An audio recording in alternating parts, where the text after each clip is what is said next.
Fala pessoal, bom dia. Vamos aí começar então o capítulo 8 de História 2, Primeira Guerra Mundial. Então, nesse capítulo a gente vai falar da guerra, não é? Mas, aliás, não da guerra em si, não é? Vamos falar dos antecedentes da guerra, ou seja, os fatores que levaram à guerra, ok?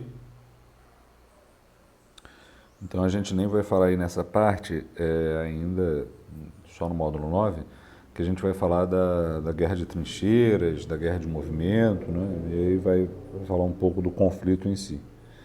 Então, a Primeira Guerra Mundial ela só passa a ser chamada, obviamente, de Primeira Guerra após a Segunda Guerra, né? Após 1939, que começa a se utilizar o conceito de Primeira Guerra para se referir ao período de 1914 e 1918. Até 1939, quando começa a Segunda Guerra, a primeira era vista como a Grande Guerra apenas, né? Já que não havia acontecido uma outra guerra senão aquela em proporções mundiais, digamos assim. Okay? É o primeiro conflito envolvendo as maiores potências da época, a Primeira Guerra Mundial, entre 1914 e 1918. Okay? E a gente tem basicamente dois tipos de conflitos que geraram, né, esse clima beligerante ou belicoso. Beligerante é de bélica, de armas, né?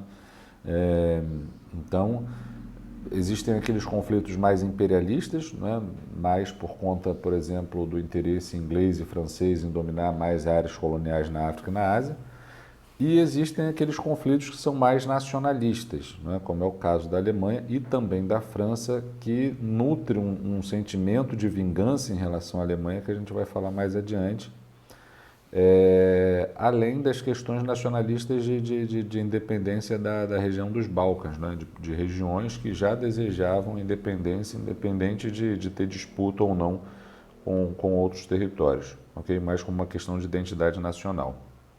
Então a gente tem aí os conflitos nacionalistas, como é o caso da Alemanha, principalmente, como é o caso dos Balcãs, e os conflitos imperialistas, como é o caso da Inglaterra, como é o caso da França, que eram, digamos assim, as senhoras do mundo neocolonial.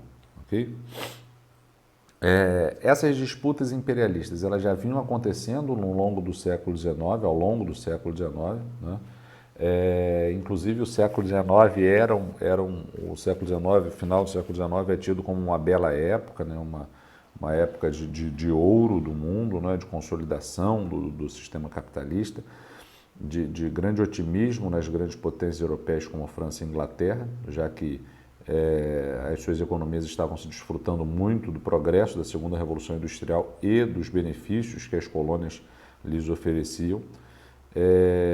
Só que já vinha, né, por debaixo dos panos, digamos assim, não de forma tão clara, acontecendo alguns indícios, alguns sinais de que aquela prosperidade, aquela época de ouro, aquela bela época, não seria por tanto tempo assim, né? Visto que os países europeus estavam cada vez mais, né, conflitando em relação aos seus territórios coloniais.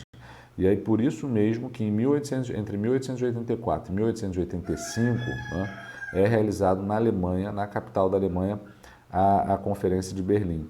Com o objetivo de quê?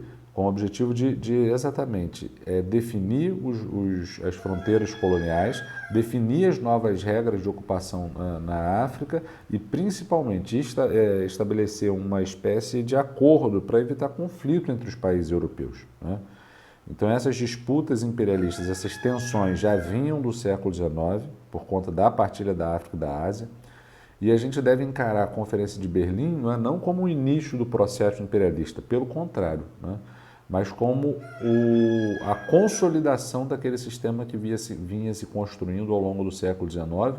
E a Conferência de Berlim é um mecanismo, né, que foi utilizado pelos países europeus para evitar conflitos, né? Na verdade, ele não evitou, ele adiou o conflito, né, jogando aí para o início do século XX, quando foi a Primeira Guerra Mundial. Então, essas disputas inicialmente eram sobretudo entre Inglaterra e França, mas no final do século XIX, quando a Alemanha se unifica, em 1870, né, derrotando inclusive a França para isso, e aí a unificação da Alemanha ela gera dois problemas, né, digamos assim, né, no equilíbrio europeu. Um, que a partir da Revolução, a partir, perdão, da unificação, a Alemanha vai passar por um processo de revolução industrial, vai desenvolver bastante a sua economia, inclusive concorrendo com a Inglaterra, né, ultrapassando o desenvolvimento econômico francês e concorrendo com a Inglaterra. E o outro, e até anterior a esse processo, né, é a questão da rivalidade com os franceses, né? A Alemanha, para consolidar a sua independência, teve que derrotar a França na Guerra Franco-Prussiana e a França se sentiu humilhada, né? Desejosa de vingança, ela não, digamos assim, saiu da cola da Alemanha, sempre causando problema para a Alemanha, sempre que possível, né? Inclusive se aliando à Inglaterra, a França se alia à Inglaterra, não porque as duas tinham muito interesses em comum, né? Nem porque eles eram bonzinhos, não é nada disso, mas por conta de um inimigo em comum, que era a Alemanha.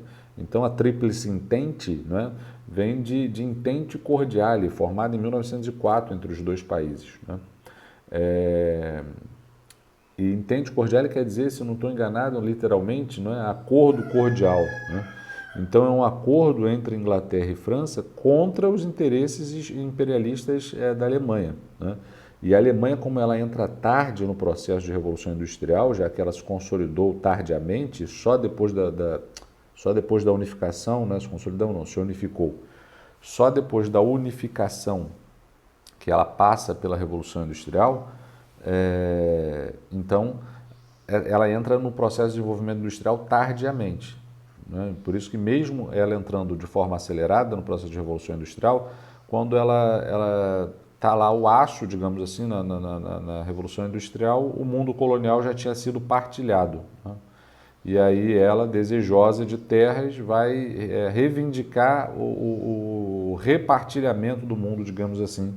E aí os países mais ricos, obviamente, não vão aceitar isso, principalmente a França, porque a França já tinha, digamos assim, colocado a sua bandeira em cada local do mundo, já tinha demarcado seus territórios e não ia querer abrir mão deles, obviamente. A Inglaterra era o país mais rico do mundo, não ia abrir mesmo. Então, Inglaterra e França acabam se aliando aí contra a Alemanha.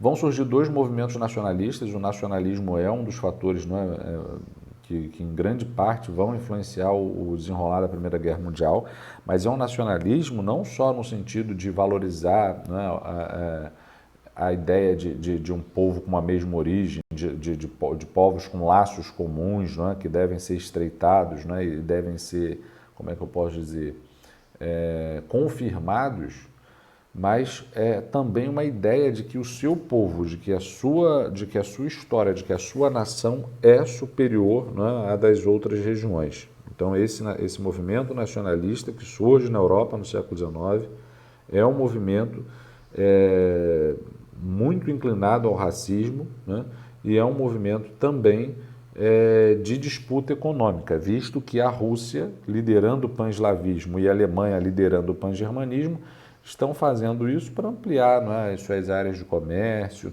para estabelecer mais aliados. Então não é puramente um movimento ideológico, né, é um movimento também econômico. Então o pan-eslavismo é a união dos povos eslavos da Europa Oriental, a Rússia que vai liderar esse movimento, né, inclusive para meio que retaliar o Império Austro-Húngaro, né, que desejava dominar a região da Bósnia, né, da Sérvia, de toda aquela região ali onde tem uma maioria eslava. E aí a Rússia, que era inimiga da Áustria e que desejava ter acesso a alguns territórios, né, que eram controlados pelo Império Austro-Húngaro, a Rússia vai acabar apoiando, né, esses povos eslavos a se unir, se integrar contra o Império Austro-Húngaro, né, depois de tentar, inclusive, por vias diplomáticas, um acordo com o Império Austro-Húngaro, o que não conseguiu, e aí a partir desse fato de que não conseguiu, ela passa então a apoiar os inimigos dos austro-húngaros, digamos assim. Ok? E o pan-germanismo? O pan-germanismo é a ideia de que a Alemanha devia encabeçar, não é, um grande estado germânico, não é, na Europa.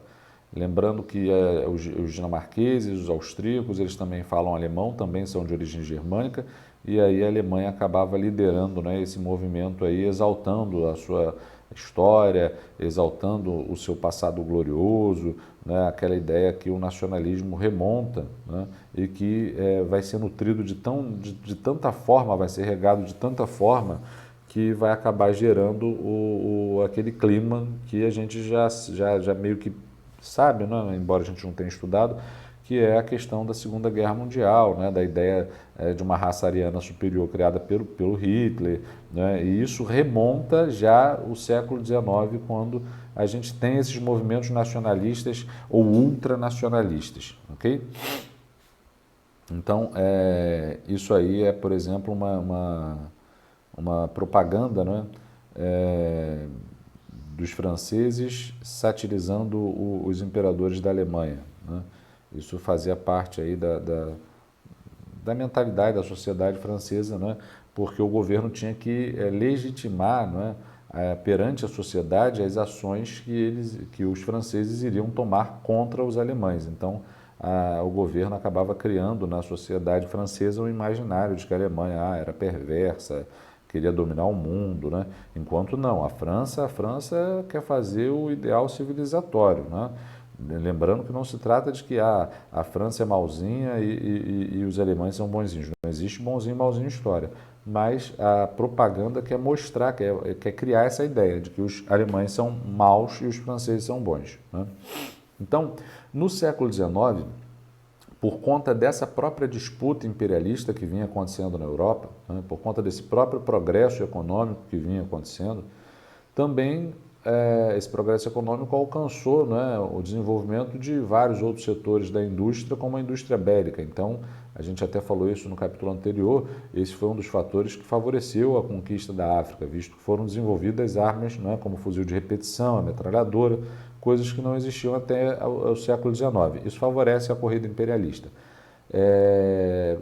Então tinha mais armas, obviamente, por conta de ter desenvolvido a indústria bélica. Só que os governos da Europa também vão buscar comprar armas, né?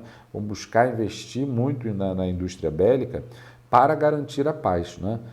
Numa espécie de tipo, quer a paz, prepare-se para a guerra, né? Tipo aquele lema, numa época que a gente chama de paz armada, né? Ou seja, os países europeus, as potências imperialistas, vendo, né, percebendo que havia uma série de atritos, né, como houve o atrito entre a França e a Alemanha na crise do Marrocos, eles acabaram, então, viajei aqui, fui olhar outro negócio, voltei, foi mal aí, pessoal. Então, passaram a investir cada vez mais em armas, né, fortalecendo seus exércitos, até porque isso é uma característica também do nacionalismo, né, você tem que ter um exército para defender a sua nação e tal, e também é necessário para dar unidade nacional, até para criar os símbolos de bandeira relacionados às Forças Armadas, etc., né? E essa corrida armamentista, sem guerra ainda, né, vai ser bastante, digamos, útil, né, para que, então, no início do século XX, se iniciasse um conflito e para que a Alemanha, principalmente, se sentisse capaz, então, de afrontar países que até então eram bastante temidos, como é o caso da Inglaterra. Beleza? Além disso, além dessa política de se armar, de se prevenir para a guerra, houve também uma política de aliança, né? Visto que a Alemanha era o principal contrapeso ou a principal discordante da Conferência de Berlim, né?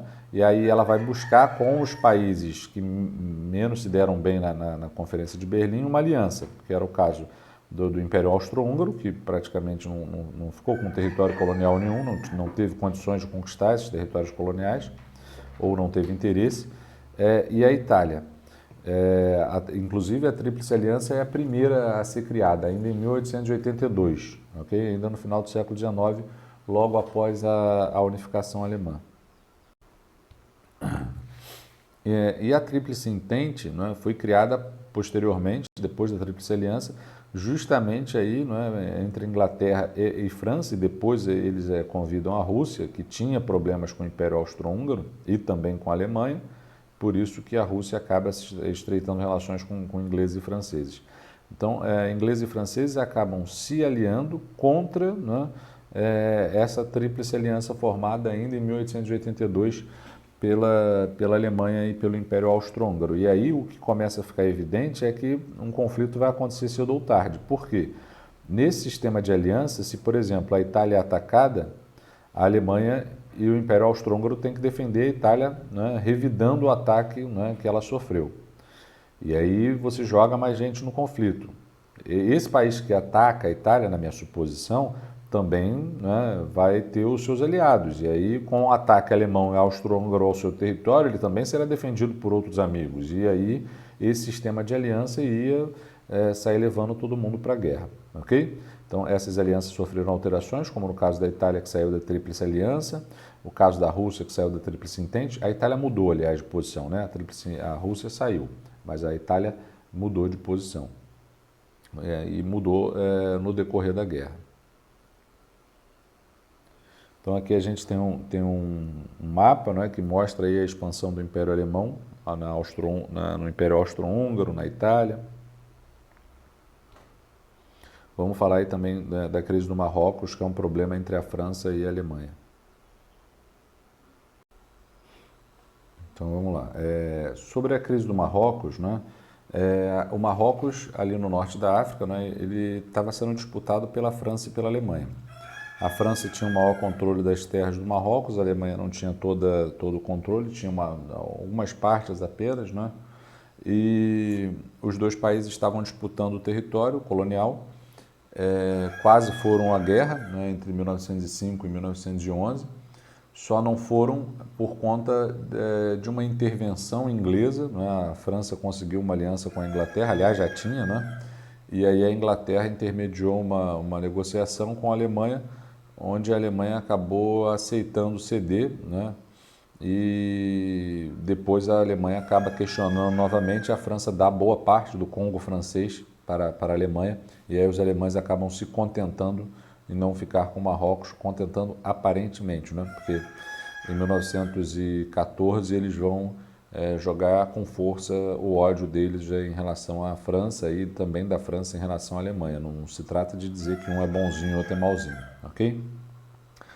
Além disso, tem a crise balcânica, não é? Existia nos Balcãs um problema, não é? E existe, por isso que eu indico talvez aí um filme que faça a diferença. Nossa, o Galo está insistente, esse é o Napoleão. Que é A Caçada, um filme antigo com o Richard Gere, que mostra aí como é o conflito étnico na região dos Balcãs. Tem um filme de ação também que mostra indiretamente que é...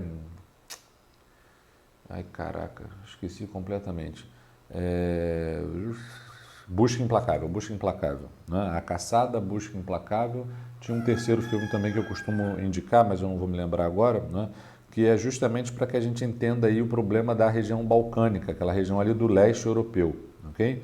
Que é uma região multiétnica, não é? Com povos de culturas, de língua, de religião, de origem completamente diferente. E aí você sai, tipo, como se você estivesse saindo de Itaipuaçu, indo para Inuã, e você já encontra uma outra língua, com outro alfabeto, com uma outra religião, com uma outra sociedade, né?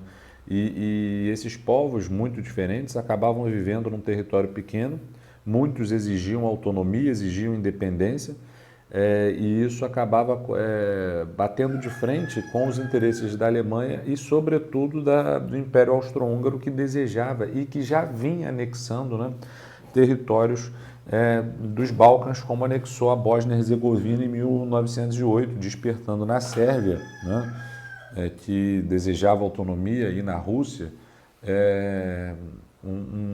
digamos assim, um desespero, porque tipo, estava muito claro que logo ia rolar uma guerra e a questão só era saber quando, né?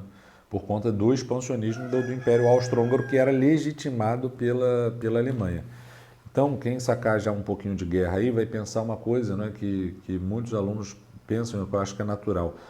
Mas quem causou a guerra não foi o Império Austro-Húngaro? Por que lá no final da guerra, com o Tratado de Versalhes, a única culpada pela guerra vai ser a Alemanha?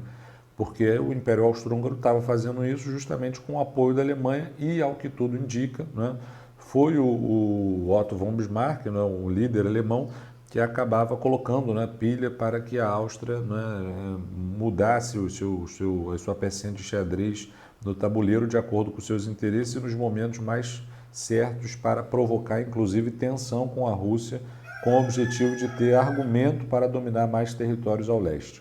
Ok?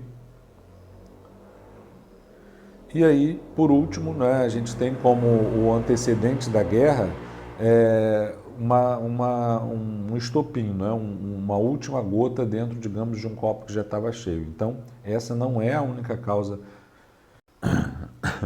Essa não é a única causa da guerra, né, longe disso. Isso é o estopim, o último fato, né, que acaba despertando o conflito, que é o seguinte: o herdeiro do Império Austro-Húngaro vai até a Bósnia, né, fazer uma visita de inspeção, né, para verificar como que estava o território. E aí ele vai sem muita proteção, né? Era uma área que estava sob domínio, porque eu estou olhando ali para o computador e, enfim, é uma área que estava sob domínio do Império Austro-Húngaro e, obviamente, eles não gostavam, né? Os bósnios não gostavam do Francisco Ferdinando nem dos austríacos ou dos húngaros, né? Era uma monarquia com duas nações. E aí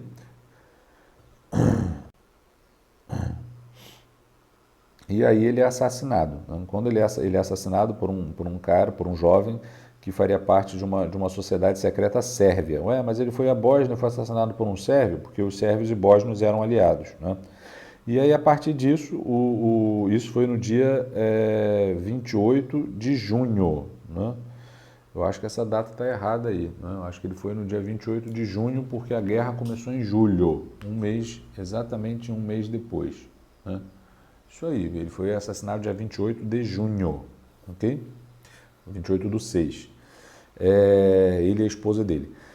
E aí o Império Austro-Húngaro deu à Sérvia, né, um ultimato, dizendo que a Sérvia devia abrir o seu território para que autoridades austríacas fizessem a investigação sobre a morte do arquiduque, né?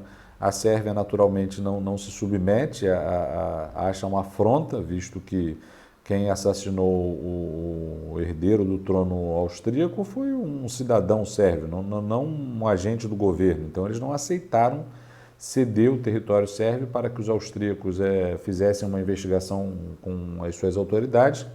E aí a Áustria, exatamente um mês depois da morte de Francisco Ferdinando, dando um claro recado, né, ela ataca a Sérvia, ela invade a Sérvia. E aí, por que uma guerra que começa entre a Áustria e a Sérvia, por conta da morte do herdeiro do trono austríaco, né, não fica só entre a Áustria e a Sérvia? Justamente por conta da política de alianças e porque a Sérvia era aliada da Rússia, né? Então, na medida que a Sérvia é atacada, a Rússia tem que defender. À medida que que a Sérvia é atacada, a Rússia tem que defender.